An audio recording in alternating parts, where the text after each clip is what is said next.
அஸ்ஸலாமு அலைக்கும். Welcome to லியா உலகம். இன்றைக்கி வெறும் 5 பொருளை வச்சு சிந்தாமணி சிக்கன் எப்படி செய்கிறதுன்னு பார்க்கலாம். இது ரொம்ப டேஸ்ட்டாக இருக்கும். இதுவரை எங்கள் சேனல் சப்ஸ்கிரைப் பண்ணாமல் இருந்தீங்கன்னா சப்ஸ்கிரைப் பண்ணுங்கள், லைக் பண்ணுங்கள், ஷேர் பண்ணுங்கள், கமெண்ட் பண்ணுங்கள்.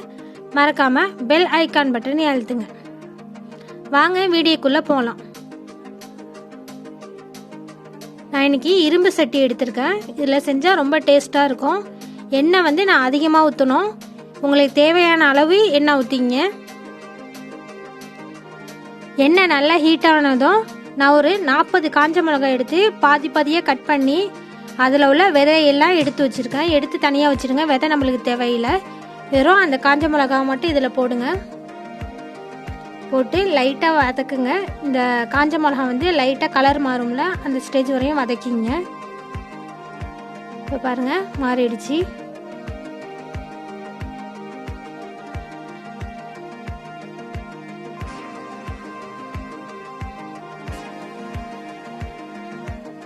இப்போ 1/2 கிலோ நாட்டு வெங்காயம் எடுத்துங்க.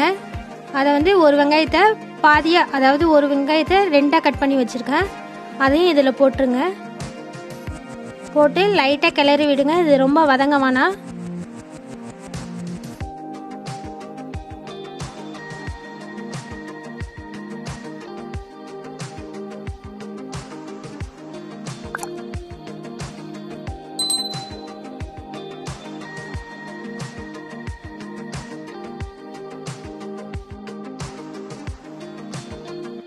இப்போ தேவையான அளவு உப்பு போட்டுங்க.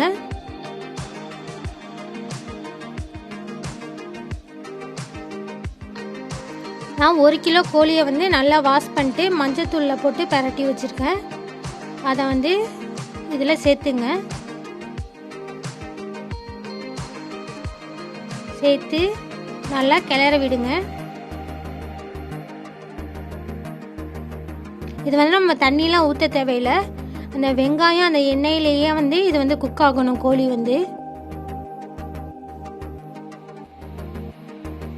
அதுமாரி இதுக்கு மசாலா தூளும் எதுவும் நம்ம சேர்க்க மாட்டோம்.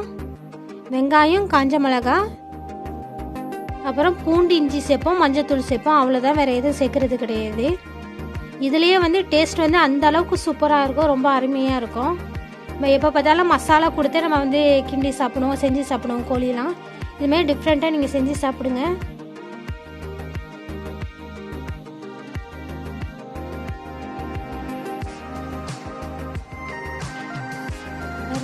லைட்டாக குக் ஆகியிருக்கு.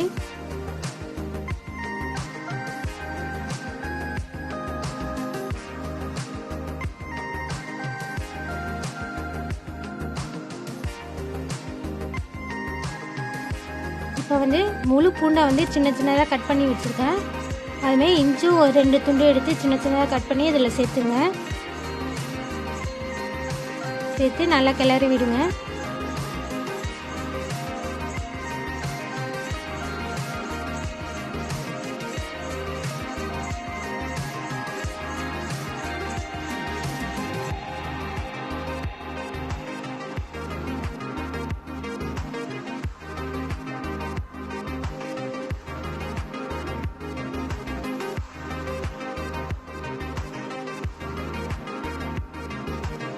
மஞ்சத்தூள் ஒரு 1 டேபிள் ஸ்பூன் போட்டுங்க.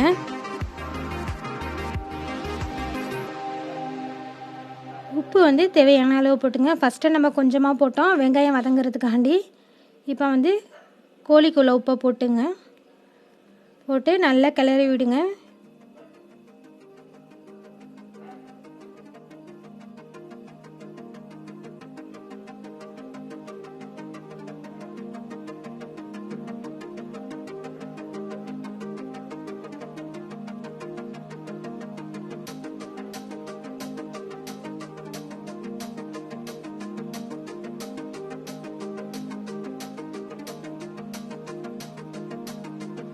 இப்போ ஒரு 5 கொத்து கருவேப்பிலையை இது கூட மேலே போட்டுங்க.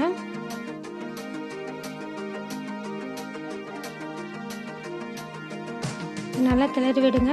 பார்த்தீங்கன்னா தெரியும், அந்த கோழியில் உள்ள தண்ணி, அந்த வெங்காயத்தில் உள்ள தண்ணி இதெல்லாம் நம்மளுக்கு கொஞ்சம் தண்ணி வாட்டாக இருக்குது. அது அந்த கோழி குக் ஆகிறதுக்கு அதே போதும் நமக்கு.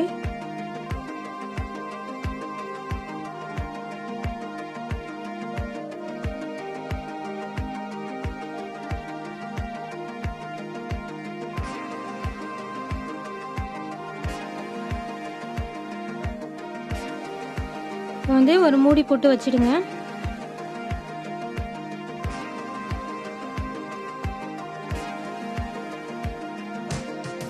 பாருங்கள், கொஞ்சம் நேரம் சென்று பார்த்தீங்கன்னா இது நல்லா அந்த காஞ்ச மிளகாவோட கலர்லாம் நல்லா இறங்கியிருக்கு.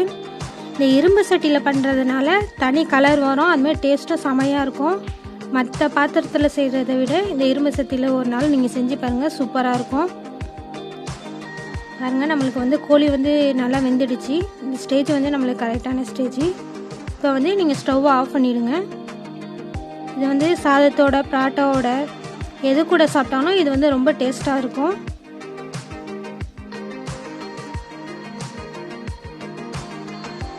இந்த வீடியோ உங்களுக்கு பிடிச்சிருந்துச்சுன்னா மறக்காமல் லைக் கொடுங்க, கமெண்ட்ஸும் பண்ணுங்கள். தேங்க்ஸ் ஃபார் வாட்சிங்.